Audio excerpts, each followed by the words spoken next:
নমস্কার, শুভ সন্ধ্যা। আজকে আমরা একটা বিশেষ সভায় উপস্থিত হয়েছি। আমাদের মধ্যে সব কবি সাহিত্যিকরা আছেন, সঙ্গীত শিল্পীও আছেন। সবার সাথে একে একে পরিচয় হবে।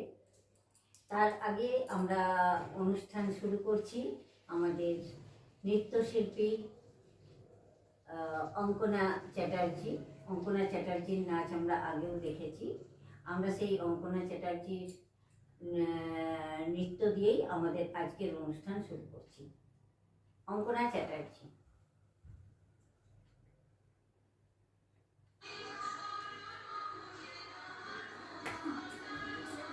আর কি সাথে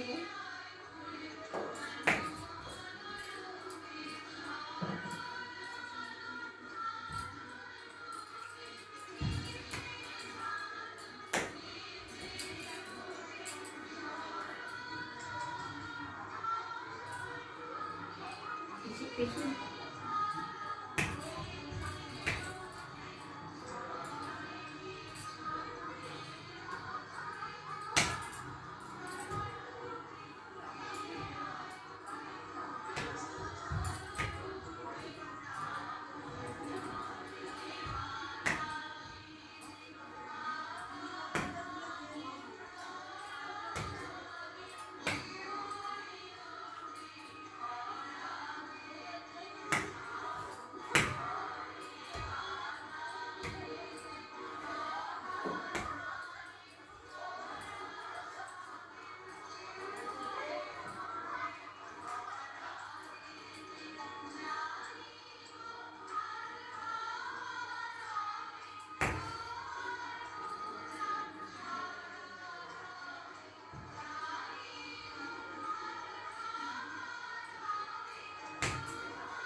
অঙ্কনা এদিকে এসো। আজকে অঙ্কনাকে আমাদের শিশু দিবস উপলক্ষে আমাদের শ্রী অমরচাঁদ কুণ্ডু, সমাজবন্ধু অমরচাঁদ কুণ্ডু পুরস্কারে আমরা সম্মানিত করলাম। আর অমরদা সম্পর্কে তো আপনাদেরকে ইতিমধ্যে আমাদের চ্যানেলে বহুবার বলেছি। উনি একজন বিশেষ সমাজ বন্ধু এবং মানবরত্ন উপাধি, বিভিন্ন উপাধিতে ভূষিত হয়েছেন। আজকের এই শিশু দিবসে আমরা তারই নামাঙ্কিত মেডেল দিয়ে অঙ্কনাকে সম্মান জানালাম। ধন্যবাদ অঙ্কনা, ভালো থেকো।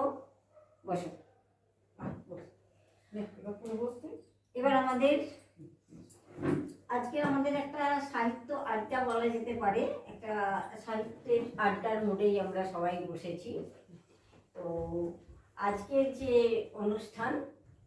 আজকের অনুষ্ঠানে আমাদের সব কবি বন্ধুদের একে একে সবার সাথে পরিচয় হবে। আমি প্রথমেই যাব আমাদের রাঢ় বাংলার সহ সম্পাদিকা শ্রীমতী আলপনা চ্যাটার্জির কাছে। আলপনা চ্যাটার্জি সম্পর্কে আপনাদেরকে দু এক কথা বলি। আলপনা চ্যাটার্জি মূলত একজন গৃহবধূ। দীর্ঘদিন ধরে এতদিন ধরে তো তিনি সংসার যেমন করেই এসেছেন, কিন্তু ওনার মধ্যে যে এত বিশাল একটা প্রতিভা ছিল সেটা হয়তো উনি নিজেও জানতেন না। যাক, আমরা প্রতিভার অন্বেষণে, রাঢ় বাংলা প্রতিভার অন্বেষণের পক্ষ থেকে আমরা সেই প্রতিভার অন্বেষণে এসে আজকে পেলাম আলপনাদিকে। আলপনাদি সুন্দর কবিতা লেখেন আর তার সাথে সাথে গানও করেন। একটা আলপনাদির কাছে আগেই অনুরোধ করবো একটা গান শোনাতে, তারপর একটা কবিতা অবশ্যই শুনবো।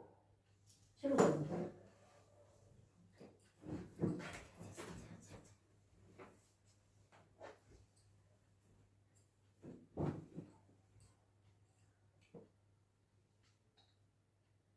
প্রথমে গান।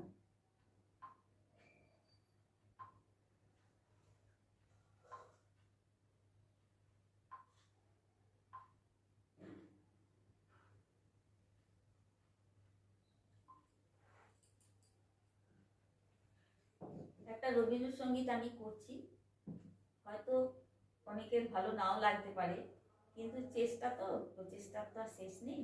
তাই আমি একটা ছোট্ট রবীন্দ্রসঙ্গীত আপনাদেরকে শোনাচ্ছি।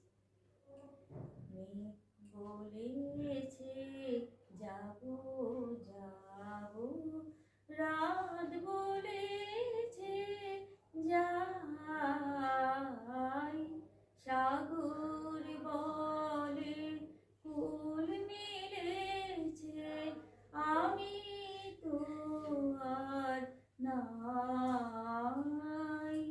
মেঘ বলেছে যাবো যাবো, দুঃখ বলে রইল চুপে, তাহার পায়ে চিহ্ন রূপে, আমি বলে মিলাই আমি আর কিছু না চাই।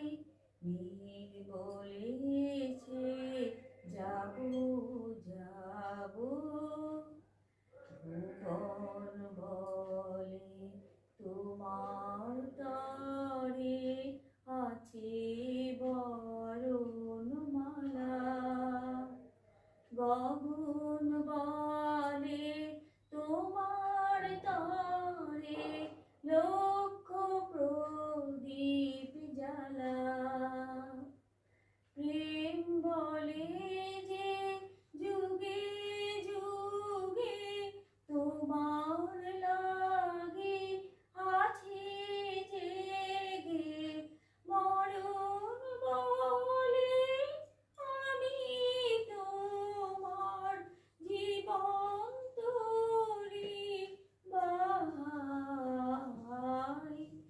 মেঘ বলেছে যাবো যাবো, রাত বলেছে যাই, সাগর বলে কুল মিলেছে, আমি তো আর নাই। মেঘ বলেছে যাবো যাবো। বাহ! সত্যি মেঘ এরকম করেই চলে যায়, আবার আমাদের জীবন আনন্দে ভরে ওঠে।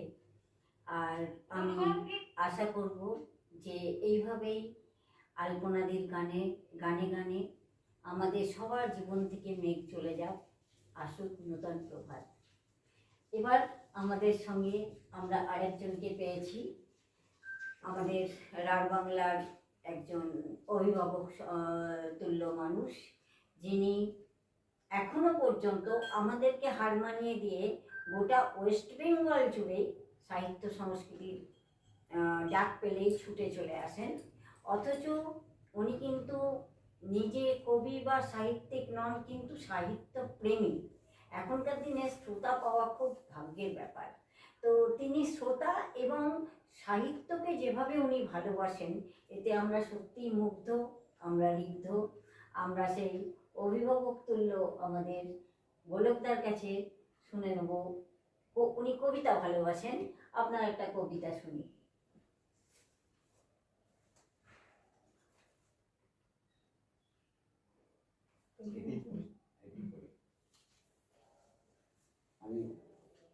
আমি এই কবি কাজী নজরুল স্মরণে একটা কবিতা বলছি, ওনারই কবিতা, একটু বদল বদল করে। তুমি বিদ্রোহী কবি, তোমার রক্তে জ্বলে ওঠে বিদ্রোহের আগুন, সেই বিদ্রোহের আগুন ছড়িয়ে দিয়েছ সারা দুনিয়ায়। তরুণদের তুমি বলেছ চল চল চল, উদ্ধ গগনে বাজে মাদল, নিম্নে উতলা ধরণী তব, তুষার দুয়ারে হানিয়াঘাত, আমরা নিব রাঙা প্রভাত, আমরা টুটাবো তিমির রাত, বাধার বিন্ধ্যাচল। তুমি বলেছ আমি চির বিদ্রোহী বীর, আমি বিশ্ব ছড়ায়ে উঠিয়াছি একা চির উন্নত শ্রী। তুমি বলেছ এবার বন্দি বুঝেছে মধুর প্রাণের চাইতে ত্রাণ, মুক্ত কণ্ঠে স্বাধীন বিশ্বে উঠিতেছে একতান। জয় নিপীড়িত প্রাণ, জয় নব অভিযান, জয় নব উত্থান। তুমি বলেছ ছেড়ে পশুর ক্ষুধা মিয়া হেতা মিলে নরনারী যত, সেই কামনার সন্তান মোরা, তবুও গর্ব কত শুনো ধর্মের চাই। যারও যে কামজ সন্তানে দেখি কোনো সে প্রভেদ নাই, অসতী মাতার পুত্র সে যদি জারজ পুত্র হয়, অসৎ পিতার সন্তান তবে জারজ নিশ্চয়। তুমি বলেছ পরোয়া করি না বাঁচি না,